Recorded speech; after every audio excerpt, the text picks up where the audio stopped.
My name is Chris Wells. I'm originally from the Boston area, although I've traveled all over the country. Spent several years in California, Colorado, Southeast Texas, the whole 9 yards. I wound up in the Keys about 20 years ago. Actually, I was 40. I turned 40 years old and I came to the Keys to semi-retire. And that didn't work out. I became homeless instead. And today, it's a much different story. Today I work with homeless people. I work for the Florida Keys Outreach Coalition.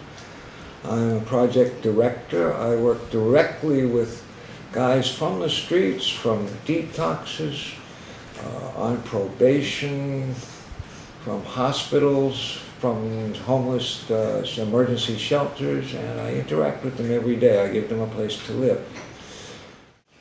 I became homeless for the first time when I was 41 years old. Up until that time, I had been a contractor. I had my own businesses. I built houses. I designed houses up in the Boston area.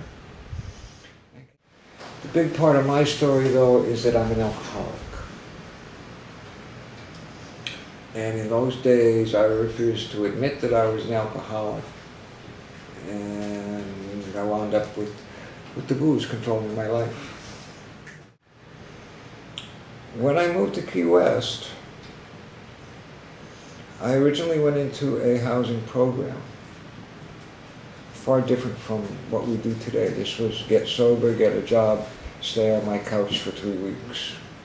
And I managed to stay sober for 3 weeks. I managed to get a job. And I got fired from that job two days later. Because they couldn't stand a drunk around.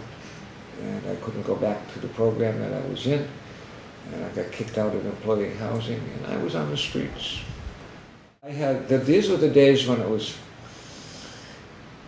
I can't say comfortable, but it was safe being homeless in Key West.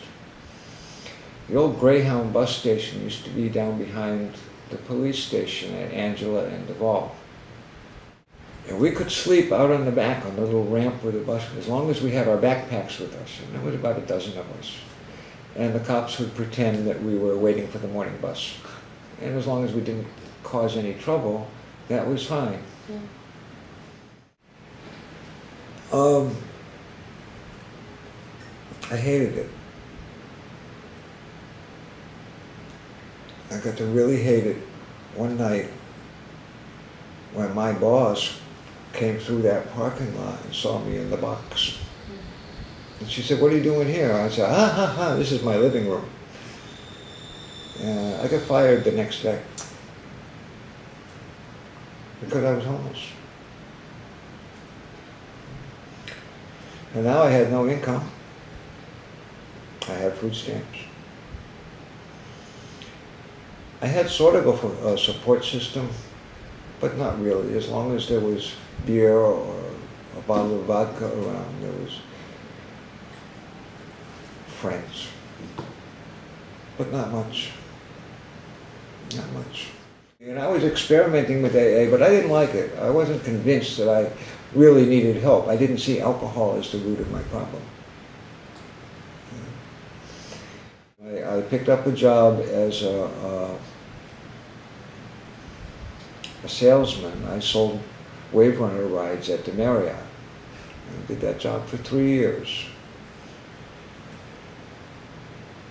And I didn't drink for those 3 years. I went to AA and my life was good. One day the guy said to me, "Why don't you come up with us for a beer after work or going to Breezers?" I said, I've been working with these guys for 3 years, but my little brain said, well, you know, I don't really fit in. I better have a drink with them.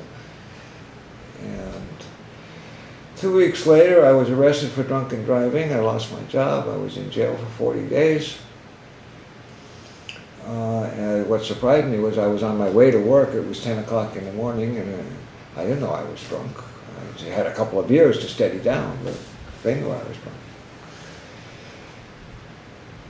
It was probably the low point of my life, I thought. It was actually the beginning of my recovery. The biggest thing about being homeless at that point in my life, and this is 7 years ago, was the shame. I knew I was better. I knew I could do better. Yet every time I did something right, I screwed it up.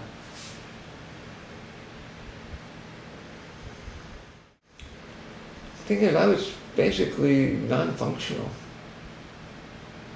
I didn't care anymore.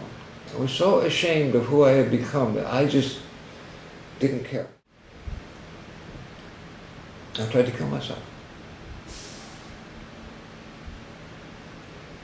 I got a whole mess of Excedrin PMs, and I got a gallon of vodka, and I had a plan. I'd take a sip of vodka, take a couple of pills. A week and a half later, I came to. The doctor said, "You almost killed yourself." And I looked at the doctor, and my first words were, "Thanks a lot, asshole." And this man, I don't even know who the doctor was. I've never seen him again. He looked at me and he said, "I think God had other plans for you." I didn't digest that right away. I was sort of, I had no idea what the next step would be. I just figured I'd get out of the hospital and I'd be homeless again. I'd been thinking the whole time in the hospital about what this doctor said to me, maybe God had another plan for you. I was at the point in my life where I wasn't sure if I believed in God, and I knew damn well He didn't believe in me. I'd screwed everything up that I touched. I was disappointed by having any family, any friends, anything. I wasn't sure, but this guy said, God had another plan for you. And I remembered some of the stuff that I'd mouthed in AA. I said, okay, I'm going to give it a shot. I got to do something.